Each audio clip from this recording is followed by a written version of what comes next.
നമുക്ക് നോക്കാല്ലേ? അല്ല പിന്നെ MLA സാറിന്റെ വരവെന്താ? Hello check. ഹലോ ഹലോ അതൊക്കെ കഴിഞ്ഞു. നമസ്കാരം. ഒരു ചരിത്ര സംഭവമായി നവകേരള സദസ്സ് മാറി.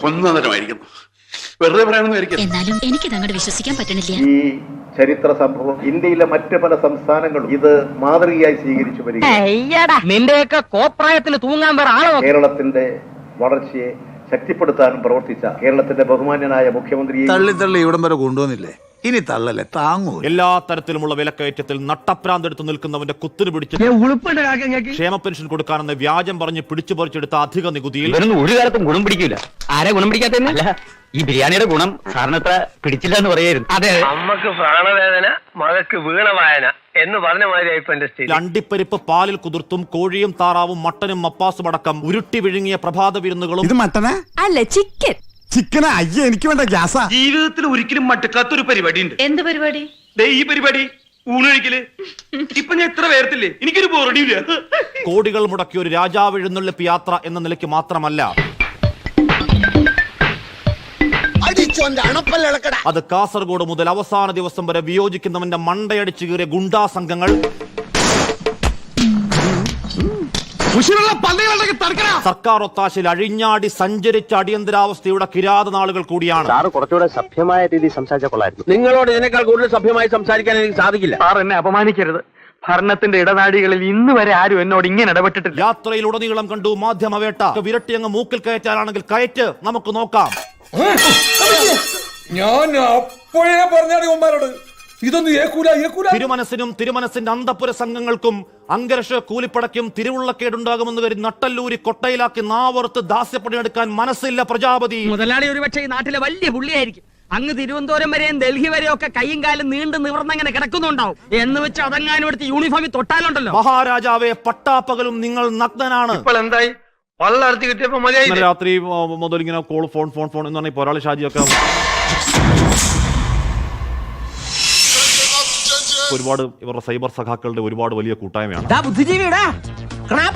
എല്ലാത്തിനും കാണിച്ചു വിളി വിളി വിളി, പൂരം തെറി വിളി, പരത്തെറി വിളി. മനുഷ്യനല്ലേ, കുറച്ചൊക്കെ ഇതൊക്കെ വേണം. സപ്പോസ് എന്തെങ്കിലുമൊക്കെ വേണം. കോളേജ് വെക്കേഷൻ അല്ലേ, ഒന്ന് ഈ വീട്ടിൽ പോവുക, അല്ലെങ്കിൽ സപ്പോസ് എന്തെങ്കിലും ജോലിക്ക് തുടർന്നിട്ട് തന്നെ തുടരട്ടെ, നമുക്ക് ഒരു പ്രശ്നം അക്കാര്യത്തിലില്ല.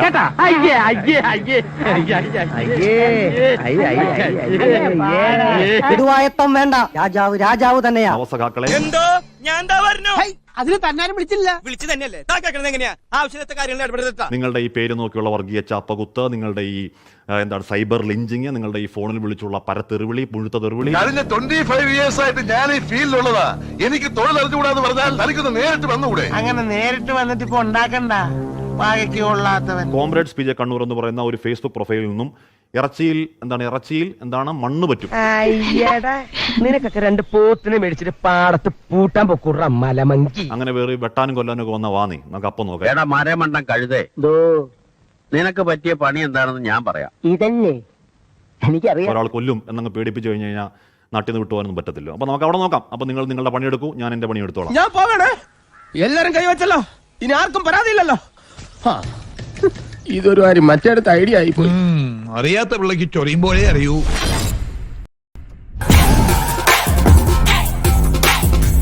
അപ്പൊ നമുക്ക് നോക്കാല്ലേ? എങ്ങനെയുണ്ടായിരുന്നു മോനെ യാത്രയൊക്കെ? സ്വാമിയേ ശരണമയ്യപ്പ. മല കയറാൻ ബുദ്ധിമുട്ടൊന്നുണ്ടായില്ലല്ലോ? நாங்க காலையில 8 மணிக்கெல்லாம் இங்க வந்தா. No water, no food, complete loss. സമയം ആരെ എപ്പോ മോളി കയറണമെന്ന് ആള് തീരുമാനിക്കും. ഒരു ജാഥ പുറപ്പെട്ടിട്ടുണ്ട്. ജാഥയെങ്കിൽ ജാഥ, എല്ലാത്തിനെയും ഞാൻ ഇടിച്ച് നിരപ്പാക്കും. ഒന്ന് ചുമ്മാ ആശാനെ, ശരീരം നോക്കുന്നവർക്ക് സാധാരണ തലച്ചോറ് വർക്ക് ചെയ്യാറില്ല. ഈ കേരള സർക്കാരൊക്കെ ധിക്കാര കുക്തിവേ സെം ആಬೇಕು. ഇവന്റെ ഒരു കാര്യം നീഞ്ഞു വന്നേ. ദൈവത്തെ ഓർത്ത് ചതിക്കരുത്. ഇല്ലേ ತುಂಬಾ കേരള ഗവൺമെന്റ് ബടതെ 2 മാസം അതുക്കേ ഇவ்வளவு പ്രോബ്ലം ആയിട്ട് இருக்குது. സാറിനെപ്പോലുള്ള മാന്യന്മാര് ഇതുപോലുള്ള അലവലാളികൾ കൊണ്ട് നടക്കരുത്. എന്ത് ചെയ്യാനാ, കഞ്ഞിയും വെള്ളവും കുടിച്ച് ജീവിച്ചോട്ടെ നേരിയ സാറ് പറഞ്ഞുകൊണ്ട് നിന്നെ ഞാൻ വെറുതെ വിടും. ഗവൺമെന്റ് சரியான முறையில அணுகல யாரையும். എത്ര പാടിയിട്ടും ഒരു പ്രയോജനവും ഇല്ല ചേട്ടാ. கேரளாவுக்கு ஐயப்பட வரக்கூடாது, பார்க்க கூடாது அப்படின்ற ஒரு வெறியில எல்லாரும் இந்த கவர்மெண்ட் பண்ணுதுன்னு நாங்க நினைக்கிறோம். അവനെ അകത്താക്കേണ്ടതായിരുന്നു. മുതലാളിക്ക് ദേഷ്യം വരും. അവൻ പറയുന്ന കാര്യങ്ങൾ കുറെയൊക്കെ ശരിയല്ലേ? 1 ലക്ഷத்துக்குள்ளதான் சொல்றாங்க. ஆனா இது வரைக்கும் இதை விட அதிகமா கூட்டம் வரும்போது கூட இந்த அளவுக்கு நாங்க அனுபவிச்சதே கிடையாது. ഇനി നമ്മളിപ്പോ എന്താ ചെയ്യാ? ഞാനൊന്ന് പറഞ്ഞോട്ടെ, നമ്മളിപ്പോ എന്താ ഇയാളെ കൊണ്ട് വലിയ ശല്യമില്ല. இத்தனை கிலோமீட்டர் இன்னைக்கு இரண்டே போல் கேட்டா எங்களுக்கு தெரியாது. மேலெடுத்த ஆர்டர் சூப்பரண்ட் வந்து சொன்னாதான் நான் விடுவோம். அது வரைக்கும் நீங்க எப்படியா தான் கடக்கணும். ഇവിടെ ചില പോലീസുകാർക്ക് നേരും നെറിവും മനസാക്ഷിയും ഇല്ല. അതിന് അവര് പറഞ്ഞ ന്യായം ഞങ്ങള് പോലീസായി പോയി. கவர்மெண்ட் என்ன பண்றாங்கன்னு தெரியல. ஒரு டீ கடை கிடையாது, ஒரு எந்த ஹோட்டலும் கிடையாது. എപ്പോ നിനക്ക് ഈ ഒരേ വിചാരേ ഉള്ളൂ. എപ്പോ നോക്കിയാൽ ഈ ഒറ്റ ചോദ്യമുള്ളൂ. എന്നാ പിന്നെ ഉച്ചക്ക് ചീട്ട് കളിക്കാൻ എത്ര ആളുണ്ടാവും ചോദിക്കാൻ. இந்த கவர்மெண்ட் இந்த கோர்ட்டு ஏதோ ஒரு நடவடிக்கை எடுத்தாதான் பக்தர்கள் அனைவரும் ஒரு உரிமையாக சாமி கும்பிட்டு நிம்மதியாக போய் சேரும்னு நினைக்கிறேன். ഞാനങ്ങനെ അവസാനിപ്പിക്കും. നീയൊക്കെ അല്ലേ എന്റെ കൂട്ടത്തിലുള്ളത്.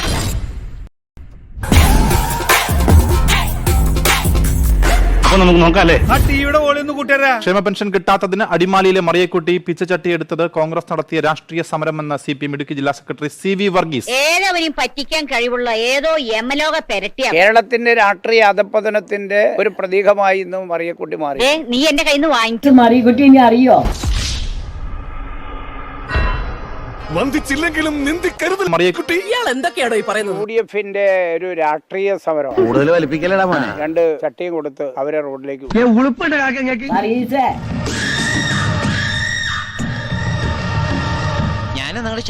ഞാൻ ചട്ടിയായിട്ട് ഇറങ്ങാൻ കാരണം നിങ്ങളുടെ പാർട്ടി മുഴുവനാ. കാരണം എനിക്ക് പെൻഷൻ കിട്ടിയില്ല. നമുക്കൊരു പ്രശ്നമില്ല. അവരെ കൊണ്ട് ഇപ്പോ വലിയ ആവശ്യമൊന്നുമില്ലല്ലോ. അത് ശരിയാ. അടുത്തൊന്നും ഒരു തെരഞ്ഞെടുപ്പൊന്നും വരാനില്ലല്ലോ. അവർക്ക് ആര് ഭക്ഷണം കൊടുക്കും, എങ്ങനെ ജീവിക്കും? എങ്ങനെയെങ്കിലും ജീവിക്കും. മറിയക്കുട്ടി യഥാർത്ഥത്തിൽ ഇന്നത്തെ UDFന്റെയും BJPയുടെയും രാഷ്ട്രീയ അധപ്പതനത്തിന്റെ ഒരു പ്രതീകമായി മാറി. ഒന്ന് പറഞ്ഞു പിടിച്ചി. ഇപ്പം പൂതി പറയണല്ലേ. എവിടെ ഇതൊരു നടക്ക് പോണ ലക്ഷണില്ല. അതുകൊണ്ട് വർഗീസ നിനക്ക് MLA ഉണ്ടായിരുന്നു, MP ഉണ്ടായിരുന്നു. ഒരാള് 1 കിലോ അരിയോ അല്ല 10 രൂപ എനിക്ക് ഉണ്ട തന്നില്ല. ആരെ കാണിക്കാനാണ് നീ കോപ്രായം കാണിക്കുന്നത്?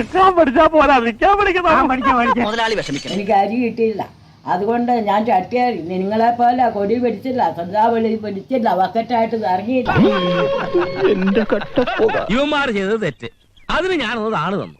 ഞാൻ താണു തന്നപ്പോ ഇവരെന്റെ മേലെ കയറുന്നത് അത്ര ശരിയല്ല. അത് രാഷ്ട്രീയ സമരമായിരുന്നു. ആ രാഷ്ട്രീയ സമരമായി കൈകാര്യം ചെയ്യേണ്ടത്. അതെങ്ങനെ ഇലക്ഷൻ വരുമ്പോ നമ്മളെ വേണം. അത് കഴിഞ്ഞ ഒരുത്തന് നമ്മളെ തിരിഞ്ഞു പോകും. മറിയക്കുട്ടിയുടെ കാരണം എന്നാ നീ വളർന്നിട്ടില്ല. മനുഷ്യരെ കുറച്ചൊക്കെ ഇതൊക്കെ വേണം.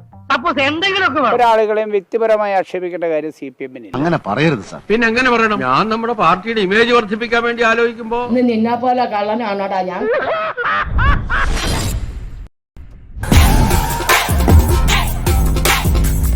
അപ്പൊ നമുക്ക് നോക്കാല്ലേ. ഞാനൊന്ന് കണ്ടേക്കട്ടാ. എന്തിന് കഷ്ടകാലം ആരംഭിച്ചോന്നറിയാലോ. കണിയാരല്ലേ? അതെ, ഞങ്ങളൊന്ന് സമയം നോക്കാൻ വന്ന. ഒരു കുഴപ്പം കാണുന്നുണ്ടല്ലോ. എന്താ അത്? പാപ്പൻചേട്ടന്റെ ഫോട്ടോ പത്രത്തിലുണ്ട്.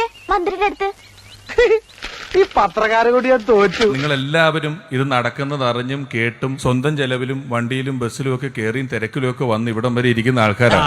രാഘവൻ പറഞ്ഞത് വാസ്തവം. അല്ലാതെ വാട്സപ്പ് ഗ്രൂപ്പിലൂടെ പേടിപ്പിച്ചു കൊണ്ടുവന്ന ആൾക്കാരല്ല എന്നുള്ള ഉത്തമ ബോധ്യം എനിക്കുണ്ട്. എന്ത് പറ്റിയടാ?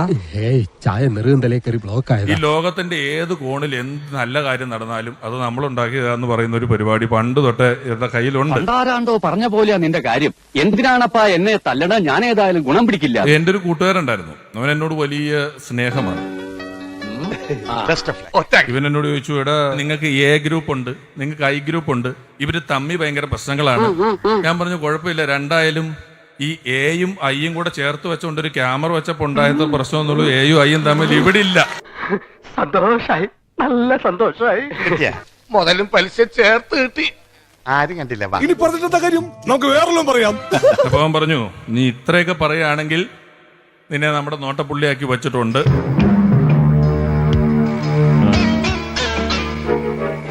ഞങ്ങളുടെ സൈബർ ശക്തിയെ കുറിച്ച് നിനക്കറിയില്ല.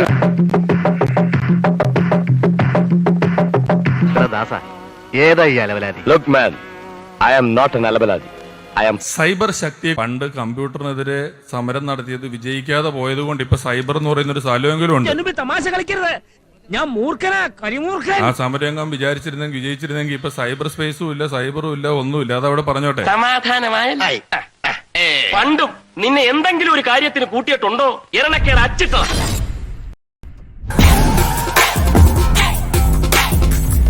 അപ്പൊ നമുക്ക് നോക്കാല്ലേ. വണ്ടി എടുക്ക് എന്ത് അനുസരണ ഇടി വച്ചേരും ഞാൻ. വിട്ടോ ഞങ്ങളോടൊന്നും ആലോചിക്കാതെ പെട്ടെന്നൊരു വെടിക്കെട്ട് ചെണ്ടവേളോ. ഇത് ഈ നാട്ടുകാരുടെ മനസ്സിന്റെ ഒരു സന്തോഷ പ്രകടന. എന്തേ? ഇന്ന് അതിരാവിലെ സംഭവിച്ചൊന്നും ജനാർദ്ദന കുറിപ്പ് പറഞ്ഞില്ലേ?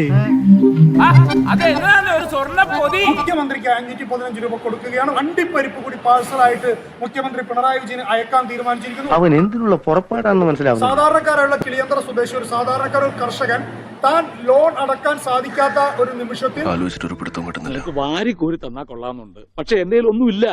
തീർന്ന് അവസാനം ഈ വീടും പറമ്പ് മാത്രമായി. തന്റെ ലോൺ അടക്കുന്നതിൽ നിന്ന് കുറച്ച് വിട്ടുവീഴ്ച ചെയ്യണമെന്ന് പറഞ്ഞ് 4 ലക്ഷം രൂപയാണ് പരാതി പരിഹരിക്കണമെന്ന് ആവശ്യപ്പെട്ട് കൊടുത്തതെങ്കിൽ ഒരുമാതിരി കിന്നാരവും പറഞ്ഞുകൊണ്ട് എന്റെ അടുത്ത് വന്നിട്ടുണ്ടല്ലോ. 515 രൂപയാണ് ഇതിൽ നിന്നും 1 രൂപ കുറയില്ല. സാധാരണക്കാരന് ഇത്രയും വലിയ ദൂർത്തും മാമാങ്കവും നടത്തിയ മന്ത്രിസഭയും കേരളത്തിന്റെ മുഖ്യമന്ത്രിയും കുറച്ചു കൊടുത്തു. സകല ത്യാഗം സഹിച്ച് പോയി വരുമ്പോ കിട്ടുന്ന പ്രതിഫലം ഇതൊക്കെയല്ലേ? മനുഷ്യരെ കുറച്ചൊക്കെ ഇതൊക്കെ വേണം. സപ്പോസ് എന്തെങ്കിലുമൊക്കെ പിണറായി വിജയൻ ഈ 515 രൂപയുടെ പേര് പറഞ്ഞ് സാധാരണക്കാരെ വീണ്ടും പറ്റിക്കാനും ദൂർത്തടിക്കാനും ഈ കണക്കിന് പോയി നിങ്ങൾക്ക് റോഡാ ഇതിൽ നിന്ന് കൈയിട്ട് വാരാനും ഒക്കെ ശ്രമങ്ങൾ നടത്തുമെന്ന് അറിഞ്ഞുകൊണ്ട് ആ പൈസ കേരളത്തിലെ യൂത്ത് കോൺഗ്രസിന്റെ പ്രധാനപ്പെട്ട വലപ്പാട് മണ്ഡലം കമ്മിറ്റിയുടെ പ്രവർത്തകർ പിരിച്ചുകൊണ്ട് മുഖ്യമന്ത്രിക്ക് 515 രൂപ കൊടുക്കുക. അത് മോശമായി പോയി. നമ്മൾ പറഞ്ഞതും കുറച്ച് കൂടി പോയി. ഇനി ഇത് തീർക്കാനാ പാട്. അതേ സാധാരണ നമ്മൾ കണ്ടു യാത്രയിലുടനീളം ഭക്ഷണം കഴിച്ചു 5 സ്റ്റാർ ഹോട്ടലിലെ ഭക്ഷണത്തിനിടയിൽ ഒരു ഹോംലി മീൽസ്. അദ്ദേഹത്തിന്റെ പ്രധാനപ്പെട്ട ഭക്ഷണം എന്ന് പറയുന്നത് പാലിൽ കുതിർത്ത അണ്ടിപ്പരിപ്പ് കഴിക്കുന്നതായിരുന്നു പ്രധാനപ്പെട്ട പിണറായി വിജയന്റെ ശീലം. ഒരു ഗ്ലാസ് പാൽ എടുക്കൂ. മിൽക്ക് ഇത് പഴങ്കഞ്ഞിയാലോ. യൂത്ത് കോൺഗ്രസിന്റെ മണ്ഡലം കമ്മിറ്റി അണ്ടിപ്പരിപ്പ് കൂടി പാഴ്സലായിട്ട് മുഖ്യമന്ത്രി പിണറായി വിജയന് അയക്കാൻ തീരുമാനിച്ചിരിക്കുന്നു. എന്റെ തേക്കുണ്ടല്ലോ ഇങ്ങോട്ട് പറിച്ചതാ. കോതമ്പുടിയിട്ട് വെച്ചാ മതി. സമാധാനമായ ഒരു 6 ഇഞ്ച് നീങ്ങി ഒരു ചുവന്ന സ്വിച്ച് കാണുന്നുണ്ടോ? കാണുന്നുണ്ട്. ഈ സ്വിച്ചിന്റെ കാര്യമാണ്. അമർത്തിയോ? അമർത്തി.